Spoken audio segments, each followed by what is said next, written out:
Hi everyone. I want to share this with you because I know how beautiful it is, and you might be stuck at the office right now, so I want to show this to you in case you're stuck inside. I just finished a Instagram thread on our Epic Fitness Ottawa Instagram page. I took over their Instagram today, did sort of like a day in the life, and I shared a bunch of stuff on that I thought maybe I would do it with a Facebook Live also. Oh, that's my hand. That's my face. Hello everyone. So, first of all, I want to show you this incredible tree, okay? Because it's breathtaking. I just want to show it to you.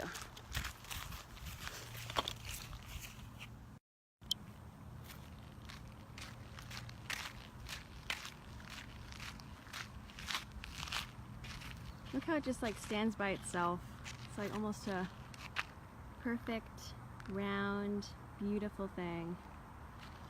Don't you just feel relaxed watching this? I feel pretty relaxed. And there's no one around here either. So on the Instagram takeover from Epic Fitness, I was talking a lot about, I had an energy healing session today. And so I was speaking about energy healing for those who don't know what energy healing is. I'm going to try to prop this up somewhere. Let's see if this tree is accommodating. Likely not. That's okay. I'm just going to place it over here. So for those of you who don't know what energy healing is, it's a modality of wellness that I think has gotten a lot of flack in the past, but I think there's definitely a lot more people that are interested in it and really don't think of it as hokey pokey. It used to be thought of as, witchcraft and all that crap. But I think people are way more open to different modalities of health and wellness because the traditional methods are really not working for a lot of people. And the traditional methods being, eat right and exercise. I think eat right and exercise has its place, but there are other aspects to our bodies and our minds and our spirits that aren't affected by exercise and eating right. And of course, not everybody is on the same page about what that even means. Exercise can mean boot camps 5 days a week, punishing yourself with exercise, the never-ending, day in, day out grind of just train. And to some people, that's what exercise means. And some people think that that's the ultimate healthy or the ultimate wellness is being able to do a 104K cycle mixed with a half marathon, and they feel good about that. And I'm not talking about athletes. I think athletes do it for a different reason. They want to win. There's this competitiveness. It's not for health. It's not for wellness. But there is a subset of people that believe that that volume of training is really about being well and being healthy. So I think, I know a lot of people and have met a lot of clients over the years whereby, they were doing all the right things in the gym. They would show up to every session. They would do it as I asked them to. They would sign up to every boot camp, every program, every class. And there was still something not well about them. They were still suffering from intense fatigue. They felt some of them would have actual illnesses, be diagnosed with. I've had cancer patients, severely diabetic clients. Clients diagnosed with cancer at the beginning and then helped them through to the end where they, thank God, got into remission and felt great. But, the traditional sort of exercise, eat right mentality is very blah, it's very one-dimensional, and I'll tell you as a trainer and as a nutritionist that that's not it. That's not everything. There's other things to consider. And on the Instagram takeover today, I was taking everyone to my energy healing appointment, my personal appointment, and felt that I just needed to explain what it was. So energy healing for me is not something that I came across as a kid. I didn't grow up in a very hippie household. I mean, my dad's military, my mom is government, and I grew up in a very achievement-based, money will set you free, education will set you free. Those are the answers to a happy life.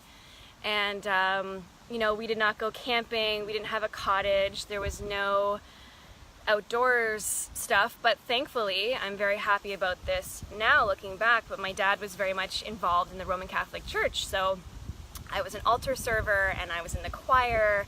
And although I can't say that I am Catholic anymore in terms of the religion, I think the ability to connect with myself and to learn how to pray from an early age really allowed me to then find my own way when I was a teenager and find my own spirituality and keep that going.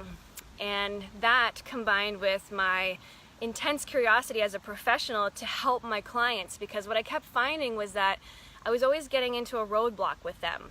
You know, I would get them to their physical goal, whether it was losing 50 pounds or 100 pounds or a national championship or move from amateur to professional athlete, or to get them uninjured, get them healthy with their joints and their body. But there was still something not quite happy about that person. They still felt not good enough. It was never quite good enough. And I think there is a difference between not being good enough from a place of confidence, which I understand as an entrepreneur, as someone who is athletic and competitive.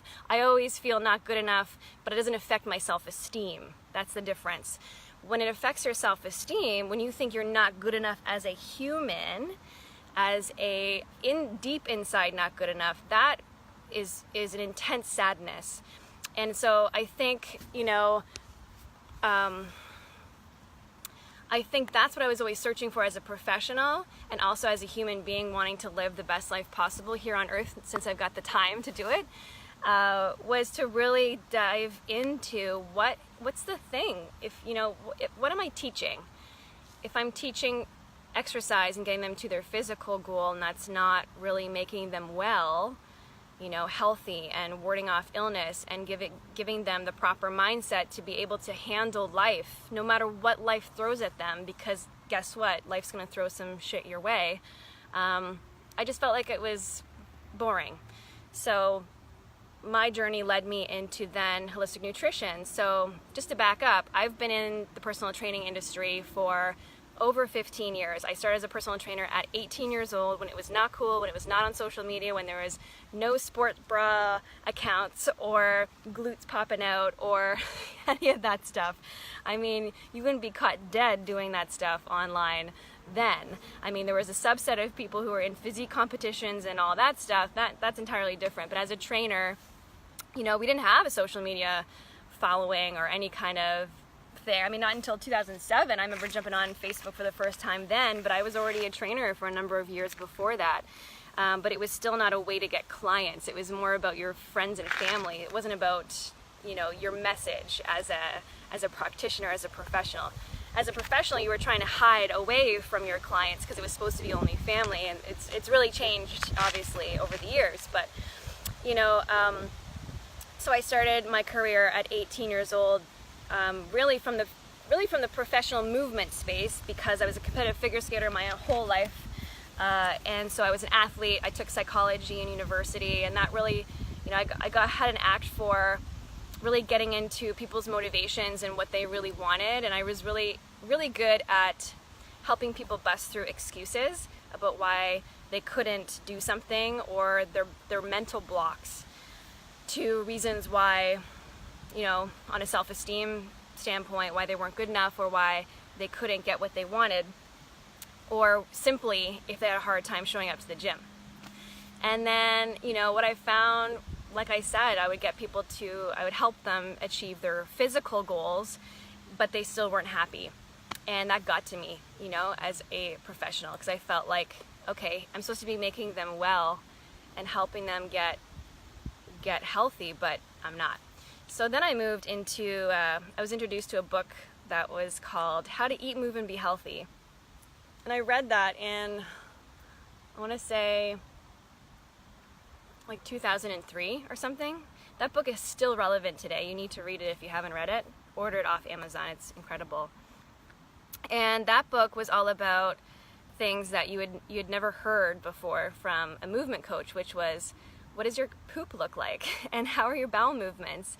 And maybe instead of working out today, you work in. And that was foreign concept. It was like, you know, it's sort of similar to how it is today, where there is still this mentality of, if I'm not working my ass off, if I'm not punishing myself, if I don't feel hurt by the end of my workout, then I didn't do anything. You know, think about that feeling, or that kind of societal narrative now when it comes to exercise. Think about how it was 15 years ago. That was very much the approach. So to read this book about poop and digestion and bowel movements, and you know, I think 5 pages were dedicated to how bad milk was for us. I remember that being extremely avant-garde at that time, but I fell in love with that book, and I did a parasite test and a stress test, and exercise was linked to how you were feeling that day and how stressed you were, because you recognized exercise was also a stress. So maybe some days you weren't going to work out. And that was life-changing for me to read that book. And thankfully I got it at the relatively at the beginning of my career, because that became my obsession, was to really implement these techniques and really, you know, as a practitioner, as a professional, but also as a human being who wanted to live the best life possible, to incorporate these things into my own practice and to help others. So, you know, I started getting into yoga. I was always into yoga as an athlete because I wanted to get more flexible. I think some people enter yoga just from the physical standpoint.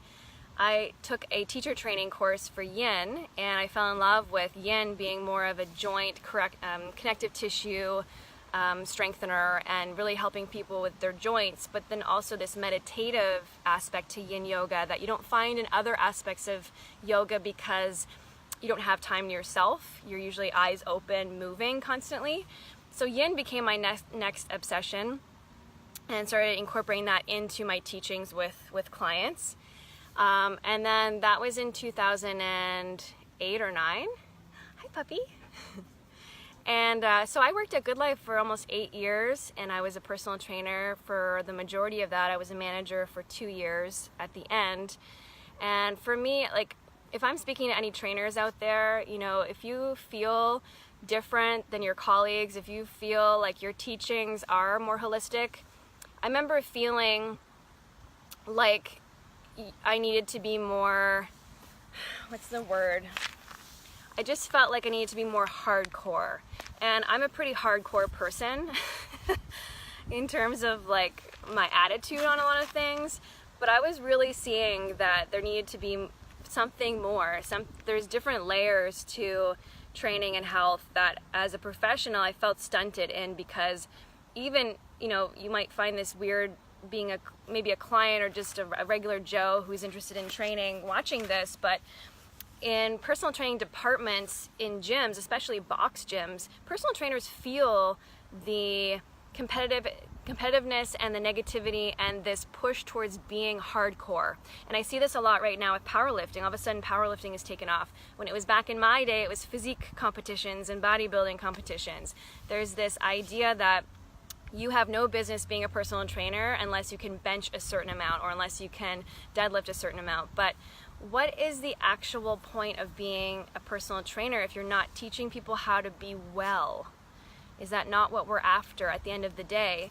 I think now, after evolving a lot in this industry and being curious and keep getting educated more and more, that people want to be well, but they want to have an epic life. They want to be able to do what they want to do, design their life, to get rid of toxicity in their life, to really get to a very neutral state in their mind and be able to handle anything life throws at them. So that really, you know, became my mission. And so if any trainers are out there, they're feeling kind of like you're with me, but you're not in the right environment, I know what that feels like. I'm just going to see if there's any questions, because I don't want to just do a monologue here and bore you. Clary, I hope I'm saying that right. What was the name of the book that you read again? Oh my gosh. It's How to Eat, Move, and Be Healthy by Paul Chek. That's one of many, many books that I've read on that topic, and so hopefully I can remember some that I can tell you about. But that was sort of the jump start, the platform for me to jump off of to really get into holistic wellness. So to continue on that, so I left Good Life in 2010. No, 2011. And the reason I just felt like I was moving in a different direction, I felt sort of bored. I felt sort of like I was doing the same thing every day, and I felt like I was being pushed into this very masculine energy, very, high pressure, and, this like, you can't show weakness. But from what I was reading and what I was learning from my clients and what I was going through myself, I was seeing that there was this whole other world of femininity and yin. And I mean also for men, I mean just chilling out, like not having to do the 104K bike ride to prove that you're an athlete or to prove you're good enough, or to lose 100 pounds to fit in, or to deprive yourself and not eat carbohydrates ever, just to lean out to feel like you belong, or that you're hardcore, or that you're a trainer. I just felt like that was boring. I thought it was very, it's just one-dimensional, and you couldn't really move on from that, right? It's like you're always chasing first place, but you can't always be first place. So you need to be happy with yourself, and you need to be good in your own skin first, I think. So anyways, within a year of opening up Epic, I did a mentorship with an amazing person named JC Santana.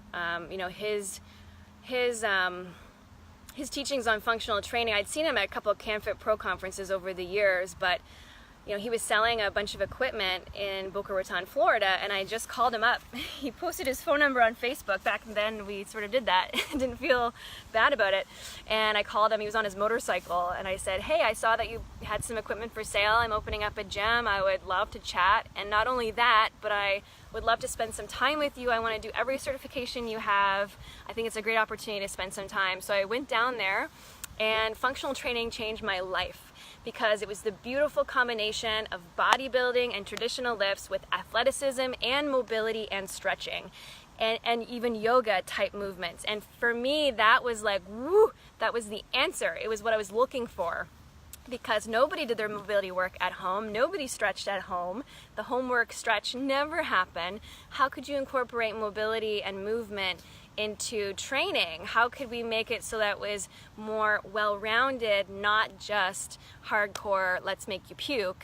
Like, as a client, you know how like awful that is, but yet at the same time crave it. Like, it's this weird love-hate relationship. I don't think you need to have that relationship with movement at all. Heidi is asking, I would think your clients like to see a bit of vulnerability.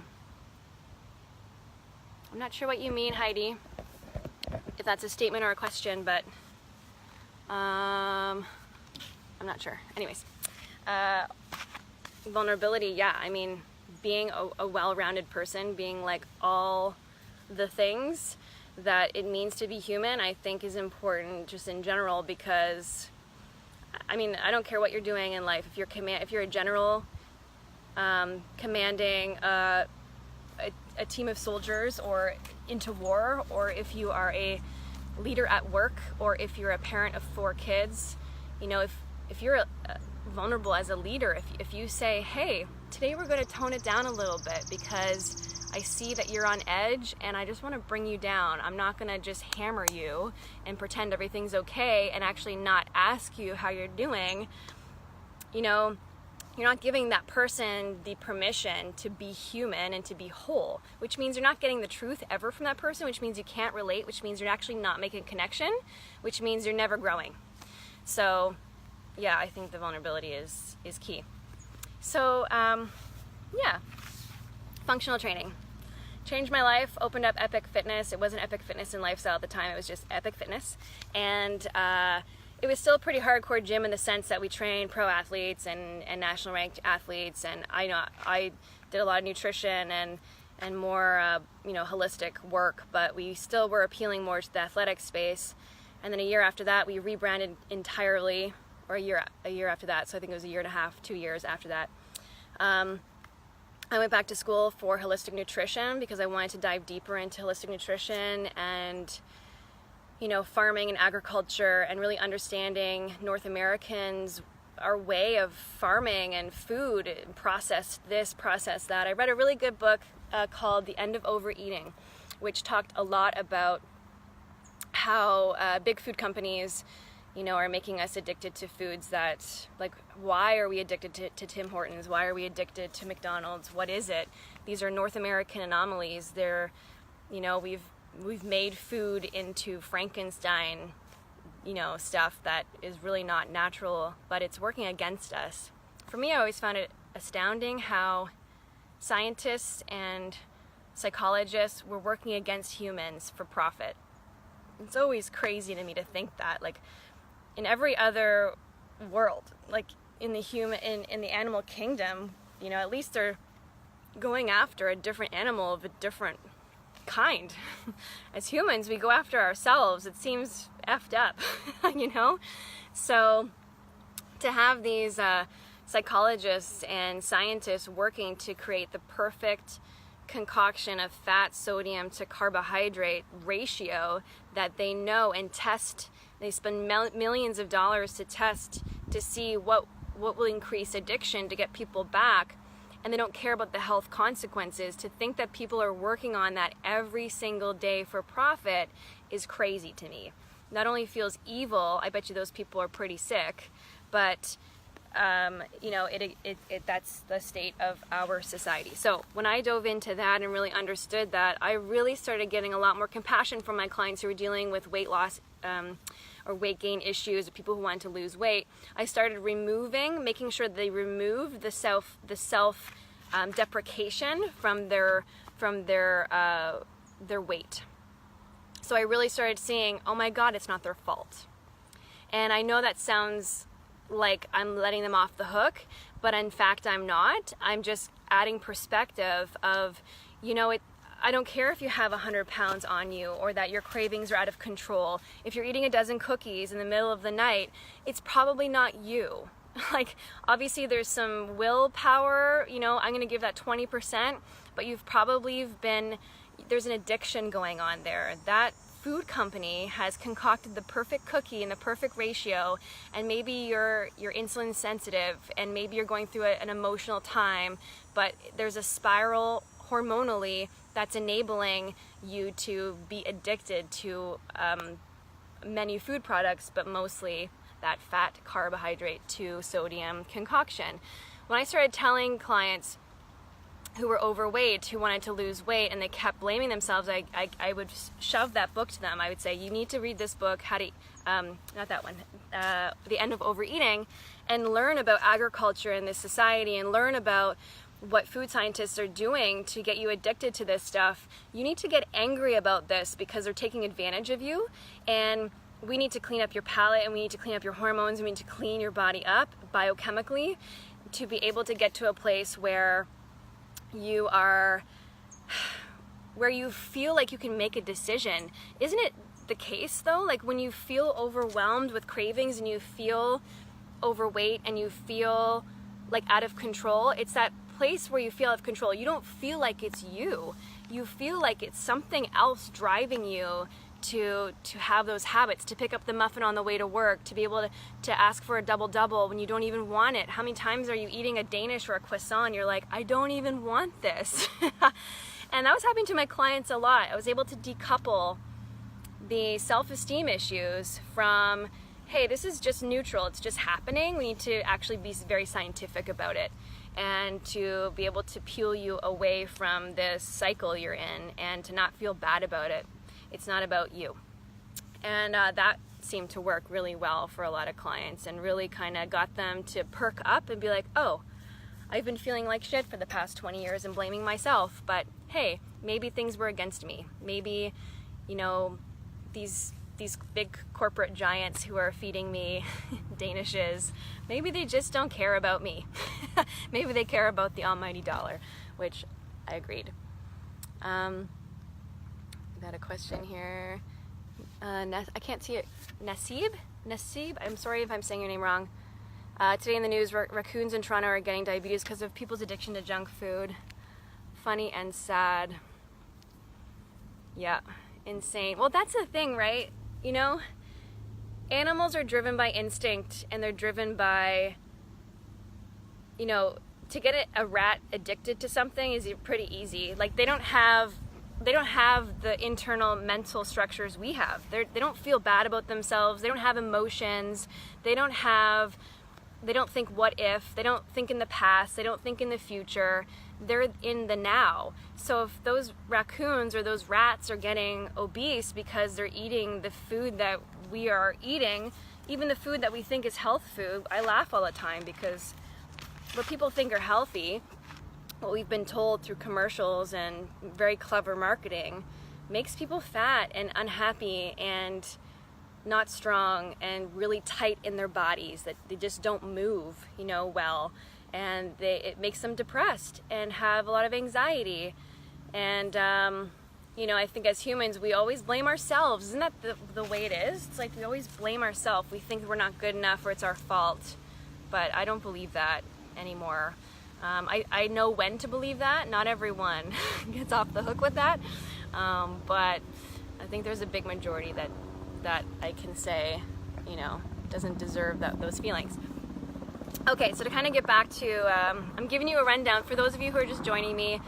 I did an Insta story takeover on the Epic Fitness Ottawa Instagram, and I went to an energy healing session today, and I was taking the Epic Fitness crew on Instagram through my session, and just was giving them an idea of what energy healing was and how I came across it and why, and sort of like my development as a trainer and as a wellness practitioner, if you want to call me that. I was just saying that I moved from the physical, very personal training aspect of things into nutrition, into really understanding that the food economy was a real thing, and that it wasn't just about our own willpower, but that maybe we were being tricked in a lot of ways to eat foods that weren't good for us. And then that was in around, you know, I gave my resignation into Good Life as a manager. I'd worked there for 8 years I think that was in 2011, I think. And from there, that sort of like really put a fire under my butt, because I was then thrown into an environment where I was by myself, and I was able to, I had a couple clients on the side, but I was really planning for Epic Fitness at the time, not when I was still working at Good Life, but when I was done, which was great because I wouldn't have been able to do two at the same time. I mean, they were completely conflicting ways of thinking about training, so it wouldn't have worked anyways. But what I was able to do is really do a ton of research and read a ton of books, and I did a mentorship with JC Santana and Boca Raton, who's a functional training guru, and I did every certification that he offered. I did a mentorship with him, and then we rented a 26-foot U-Haul truck and took all of his equipment from his gym all the way up to Ottawa, which was 2 days, and then opened up Epic Fitness as a functional training facility. And from there, I've been really interested in still figuring out what people are actually looking for. When people come to me to be well or to feel better, I used to think it was exercise that was the answer. It is in a lot of ways, but it's bigger than that. Nutrition is a big part of that. I got my my diploma from the Canadian School of Natural Nutrition as a registered holistic nutritionist, which was a great move. I'm so thankful for that education. It was phenomenal. And then in 2012, I signed up to climb Kilimanjaro on a whim, and I was training a couple clients. Two of my clients were training for Machu Picchu as part of a charity group, and so I was training them for that, and I got intrigued by hiking and by these amazing experiences. Traveling all over the world and climbing mountains sounded pretty cool, but I was still thinking about it as in terms of something to conquer, to summit and conquer. I wasn't really thinking about it in terms of wellness, but of course my journey led me to really to change my mind on that. I climbed Kilimanjaro. It was one of the toughest things I've done in my entire life, if not the toughest thing I've ever done in my entire life. And I started researching nature and forest bathing and forest therapy, and nature became the third pillar of what I was teaching my clients. After that, I actually rebranded my entire gym. I added the word lifestyle on the end of it. Started taking people monthly. Since 2015, we've been taking groups monthly to P13, Wolf Trail, Luskville Falls, anywhere in Gatineau Park, for free on a monthly basis, because hiking has been so therapeutic and healing for me, and I know the research does not lie. It is incredible for our wellness and for our health. Even just looking at the background here and just being, you know, outside, it's healing. As humans, we're meant for it. So, you know, I really got into understanding nature and understanding the research behind it. Then from there, the last piece was really spirituality for me. I had thankfully I grew up in the church, as I told you, Catholic church, you know, but in my late teens, that wasn't really working for me anymore. I started researching Buddhism, and I went on that yoga retreat and got my Yin certification. That was in 2011, I think. And then I've been a spiritual person for a long time. So using my intuition, being able to heal my body through not thinking, being able to be neutral with my mindset, looking at stoicism, looking at, you know, the happiest, most, you know, the happiest, the healthiest, the most well, the most connected, the most, disease-free nations in the world are the ones that are connected to their community, and the ones that have spirituality as a practice, who move, and the ones that eat from their farm. And that's just as simple as it is. And so those 4 things became the things that I teach, and that's what our epic 4 pillars are at the gym. And you know, that led me into energy healing and flow arts, and you know, there's a lot out there right now in psychedelics on using mushrooms and using things like psilocybin and ayahuasca, and that's a whole nother conversation. Michael Pollan, who's an incredible food writer, just came out with his new book on exactly that, psychedelics and hallucinogens and all that. So, you know, we're definitely in a very progressive revolution right now, and people want to be well and they want to heal at all costs. It feels like, you know, the 1960s are having a re-insurgence, which is pretty cool. But you can heal in a lot of ways and in a lot of different methods. Energy healing not being at all similar, I would say, to psychedelics, but I think is a great modality to look at, mostly because energy healing, when you work with a practitioner, they're able to feel your energy in a way that you can't feel your own energy. You know, you kind of know, like in your brain, but when you enter a room, you don't know how those people feel on a cellular level about you. And your body can't communicate to your head. Your head takes over. You know, most clients I speak to, when they're talking to me about their wellness and how they want to get better, already think they have the answer. They don't go in thinking that they want my help. But then I soon realize 5-10 minutes in, once I've suggested a few things, I've suggested things that they don't want to do. So then they come at me with, well, no, I just need to stop eating croissants at night. Like, it's that easy, Steph. You know, it's calories in, calories out. And I'm like, you just don't want to journal. You don't want to face yourself. You don't want to look at that deep, dark trauma of the divorce you had last year. You know, that's what needs your attention. It's not, those things are just symptoms. You know, the carbs are just a symptom of something, and the not exercising is a symptom of something. But if you want to really heal, I think you've got to really get into your energy. What's taking your energy? You know, what's your vibration? What's going on there? Do you guys have any questions about anything? I got really thirsty all of a sudden. It's really hot out. If you're just joining, I was just kind of saying to everyone that I was just kind of taking everyone through my journey as a professional. I mean, I joke because I was a personal trainer when personal training wasn't cool. You know, it was like you were a misfit. You couldn't continue school, so you would count reps and make people sweat for a living. Obviously, it's way more than that. It's the best job in the entire world. Look where I am on a Friday afternoon. I mean, my trainers are not even in the gym right now. They get to walk around barefoot and change people's lives. And their work is reading books and learning about wellness and getting paid for it. It's insane. And to be able to help people live better lives. I have a client right now who is a CEO of an incredible company, who has thousands of employees, who is literally changing the world. I've had him for 5 months now, and it's insane the amount of work that you can do as someone who works in service for people's wellness.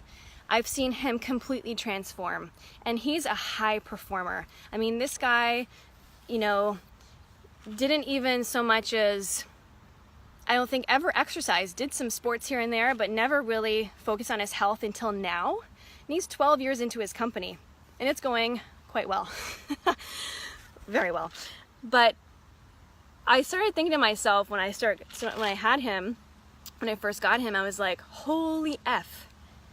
If he's been able to do this so far, and he doesn't feel his best, if he has had no functional movement practice, not any real exposure to nature, holistic nutrition is not something that he was really into, self-care, what's that when you're building a company?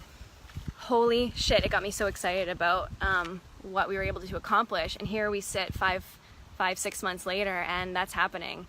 And it's a pretty incredible process to witness and to be a part of. So yeah, I was just going through my own personal journey as a professional and how I got to energy healing as a way to heal and help people be more well, because I went to my energy healing session today, and so I was telling everyone about it. So anyways, if you guys have any questions about fitness, I don't even like calling it fitness anymore, more movement. I'm not really into fitness, honestly. Like, I have no desire for anyone to sign up for a Spartan race or a 10K or 104 kilometer bike ride. I think those are great bucket list things. As a bucket list thing, as achievements, friggin' go wild. I'm like that when it comes to mountains. But in terms of setting a goal in order to get healthy or in order to get fit, some people have these goals like, I'm gonna do a Spartan race. It'll force me to get well, or it'll force me to be fit.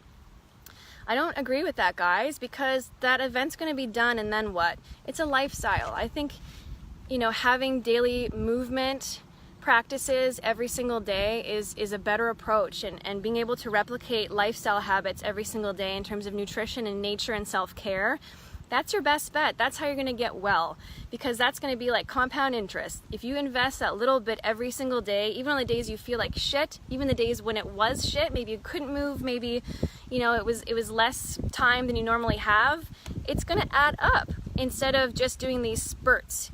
You know, for you high performer investors out there, you know how that works. It's the same concept with your body and your mind and your spirit. So, you know, you can't just invest. Don't just invest $20,000 February 10th, 2016, and then reinvest November 2017 and wonder what the hell happened to your money. It didn't go anywhere, versus being able to do something on the regular, right?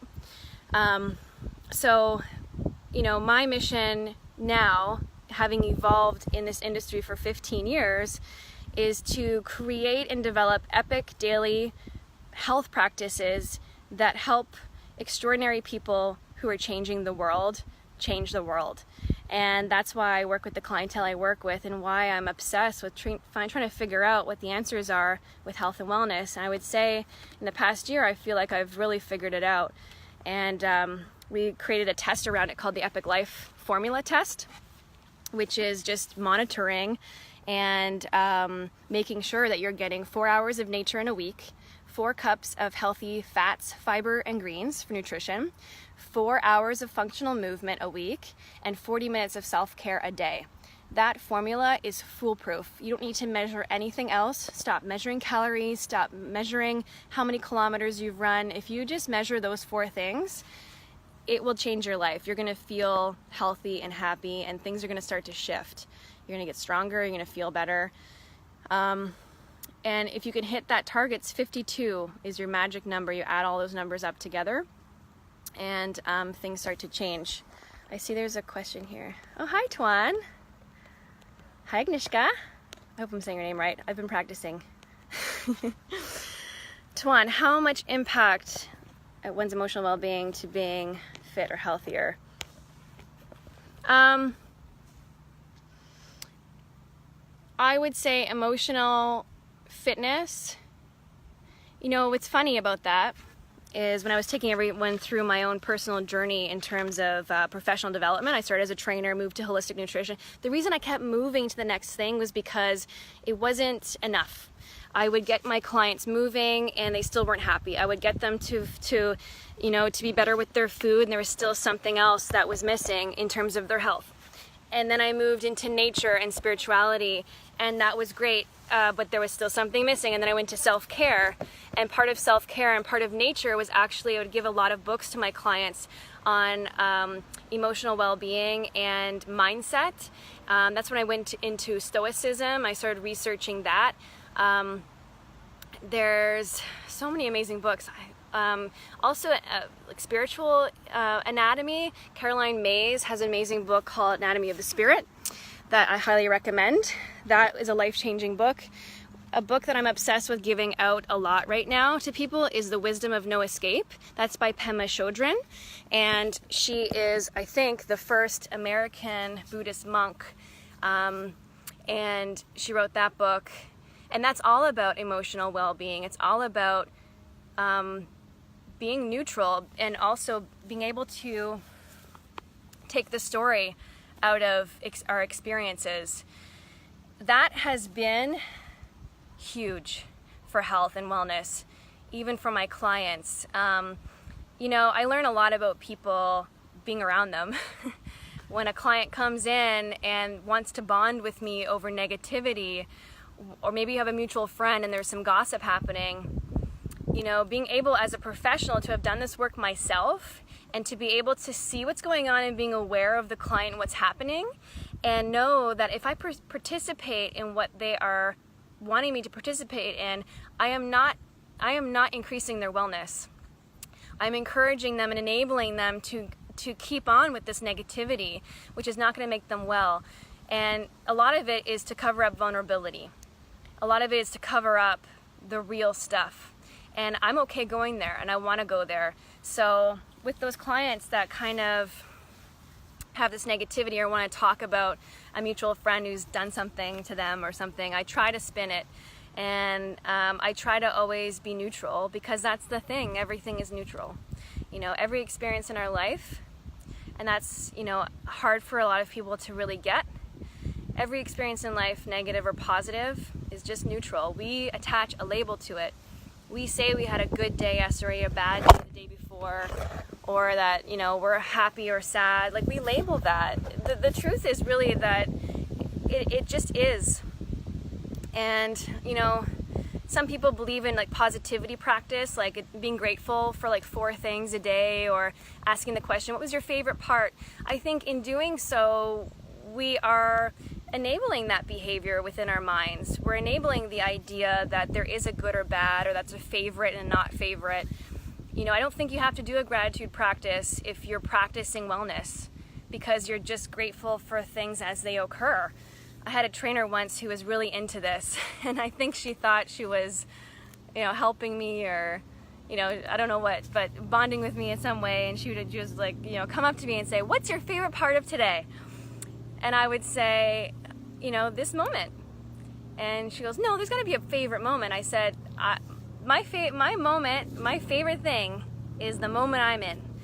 When I'm at work, I'm not thinking about home. When I'm at home, I'm not thinking about work. When I'm with my family, I'm not thinking about something else.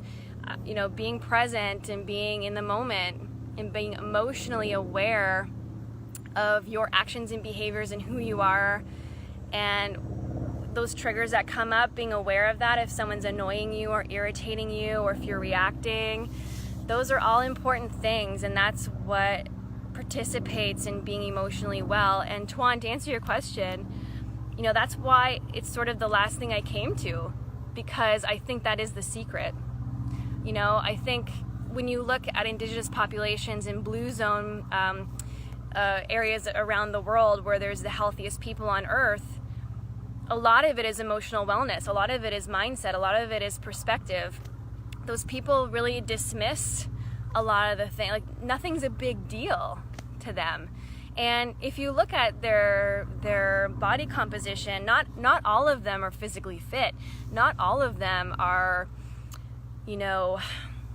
like haven't been through illness or something. But I think it's your attitude on life and how you roll with the punches and how you perceive other people. If you make it about yourself, and if we keep taking things personally and assuming that we understand other people's intentions, which we have no idea about, thankfully, if you're in a place of leadership, if you've done any leadership coaching, or if you've been a manager, thankfully, hopefully you've been through some management training, or if you're an entrepreneur or a business person, I think most really great business leaders have gone through some training about this. But I remember reading a book called Crucial Confrontations really early in my management career, and that was a really amazing book to read because it brought to light the fact that you have no business assuming the intentions or assuming anything anyone does ever has anything to do with you. That's self-absorption. So if you're looking at your team, and you've got 5 people on your team, and let's say this one person is always late, or this one person never hands in their project on time, and this one person, it seems like they're scowling all the time.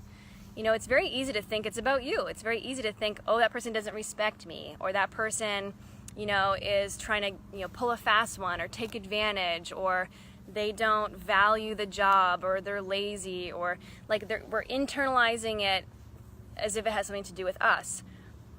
But it doesn't. That doesn't mean you have to put up with it. It just doesn't mean it's about you. So be neutral about it. Oh, instead, it's neutral. There's facts. You're late. So there's a pattern here. What's going on? I'm not taking it personally. I'm just a representative. I'm a manager. I'm a leader. I'm an entrepreneur. If there's someone else in this seat, I expect that you would probably do the same thing because it's not about me. And if it is personal, if it is about me, then let's have the conversation about that. If it is a passive-aggressive thing, then let them say that, or let them tell you what's going on really. But it's not for us to assume. Some other books I can throw your way. Invisible Laws of Power, I think that's the name of the book, by Caroline Mays, was a really great one. I already talked about the Pema Chodron. The Alchemist is really amazing for designing your life, kind of like peeling yourself away from what's expected of you and really owning the fact that you're here on earth. Your parents are really just the vessel for you to be here. There's a respect for your tribe that needs to happen for your own wellness. But in terms of what your life is supposed to be for you here on earth, it's not for you to fulfill someone else's dream. It's not for you to fulfill and pay for your parents' mortgage, or for you to have these dreams about taking care of your family or whatever. I mean, that doesn't sound very good. But what I'm trying to get at is, you're not here to be used. You're not a tool. You're not even here to impact the world. You're here to live your truth. And in living your truth, yes, fantastic things are going to happen. You're going to take care of your family. You're going to take care of things. When you're in alignment, abundance comes to you in all forms. You're happier, you're healthier, you have more to give. Yes. But I think if we go about things where we're trying to be all things to all people, and we feel this expectation, or this we have to follow in line of tradition, and we have to do things that people expect us to do, I think we're missing the point. I think we're really supposed to be ourselves and really figure out what that is, and to live in alignment. And that's when you're going to be able to be the most well you humanly possibly can. So any other questions that you guys may have? For those of you who are just joining us, I'm really talking about how we started this conversation was I went to an energy healing session today, and so I was explaining why energy healing and how it's a part of wellness, and how I got to energy healing as a modality, as a practitioner, having been in the industry for about 15 years, coming from personal training, nutrition, and now moving into hardcore nature and self-care, and where energy healing kind of fits in with that. And the question that was posed was how important emotional well-being is in the grand scheme of wellness, and I was pretty much stating that it was a non-negotiable. I can get clients to a really good place with movement and nutrition, you know, those also can be tools to open up emotionally. So psychosomatic training and understanding that there's more feedback coming from your body to your brain than going from your brain to your body. That's a scientific fact. So through movement, we can open someone up emotionally. We can open someone up to figuring out what their true essence is. When we get people to let go and make them safe and make them feel secure, it's amazing what happens with healing. So, you know, you can come at emotional well-being by your brain, by reading books, and to put things into practice in terms of your emotions and how you process healing. But sometimes people can't access it that way. It can't be intellectual. It can't be by reading books. They need to feel first. I've had people in yoga classes cry when we're in certain postures, and that's real. You know, there's messages that come from our body to our brains, and it bubbles up for us to process and heal. And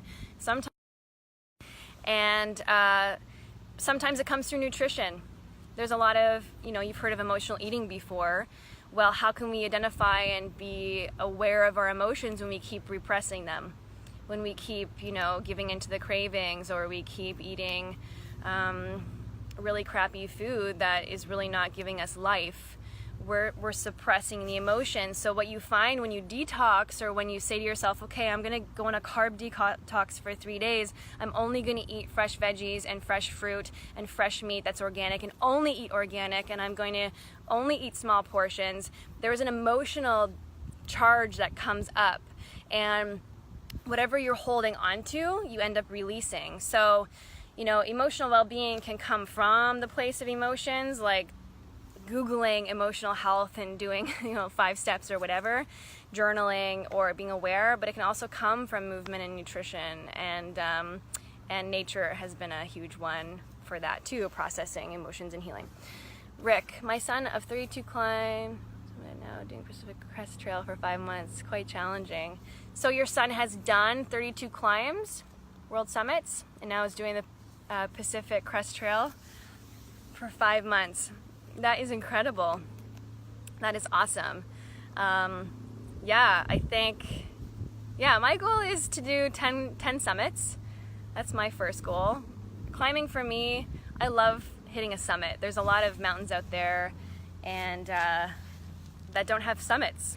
You know, they're just sort of like at the base of another mountain, and you don't actually get a summit. But you know, summits are really incredible. So I've summited Kilimanjaro, and I've summited the Inca Trail, Mount Marcy and Adirondacks, and Mount, which one did you do? I think Gothic's Mountain I've done.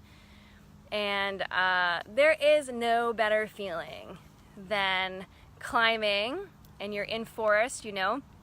You've got all this lush agriculture, and you're going through rocks and jungle, and then you finally, Kilimanjaro was 7 days, Inca Trail was 3, and you know, you get to that place and you look at that view, and it is something you've just never seen in your life. Like, it makes me emotional to think about it. It's just the most incredible thing, even when it's scary, because a lot of times it's scary. I remember we did a mountain in the Adirondacks.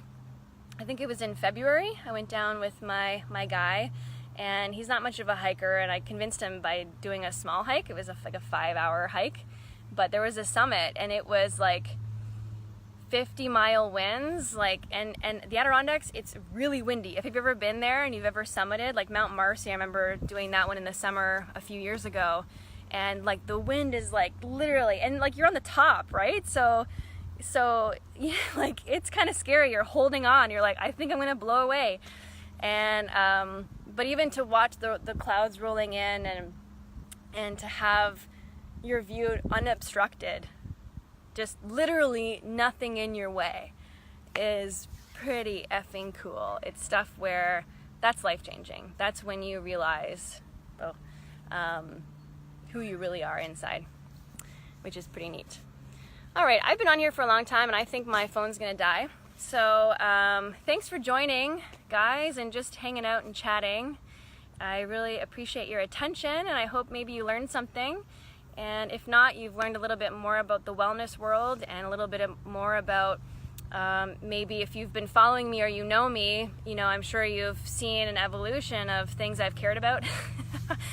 And the latest thing I care about is the flow arts and poi, and I've been practicing on my Instagram every once in a while and really getting into the energy work and spirituality of things. And I use tarot cards, and I use a lot of those practices in meditation, and starting to be aware of things like what animals are crossing my path and what that symbolism means. It's just opening up to a whole new world, and it's really cool. So hopefully you got maybe some answers as to why I'm into what I'm into right now. And everything I learn myself, I don't give to clients until I feel that they're ready, or that's the right modality for them in their own journey, or if I know that there's research backing it up, or if I know that I'm ready to help support them in that. There's a lot of things that I'm doing for myself that I don't feel I can support a client going through. And so you don't just do something. You don't just ask people really deep, dark, probing questions unless you're able to handle and help secure and help create safety for a client around what those answers are. I think as practitioners, especially as young trainers, we try to get into people's brains and get into people's trauma, and we try to understand them, but we don't know how to deal with that power. So if you're a young trainer now, like watching this, my word of caution for you is you need to really understand and know how to bring people there, but more importantly, because it's not hard to get there, it's how you get and close that client up and heal and help, or how you get the energy off yourself when you're done. And that's a process you have to practice and really understand and be mentored through either a series of different books that can help you, or a mentor or a certification or a learning process, but it's not as simple as just going there. So all that to say, that's kind of the journey I've been on, and that's really everything. So thanks for watching, guys. I hope you have an amazing weekend and be able to get outside and be able to move and be with your family. And if not, then I'm with you too. If you're deep in books and stuff, make sure to be well and to eat some salad and get lots of sleep in order to regenerate. So take care. Happy Friday. Love you guys.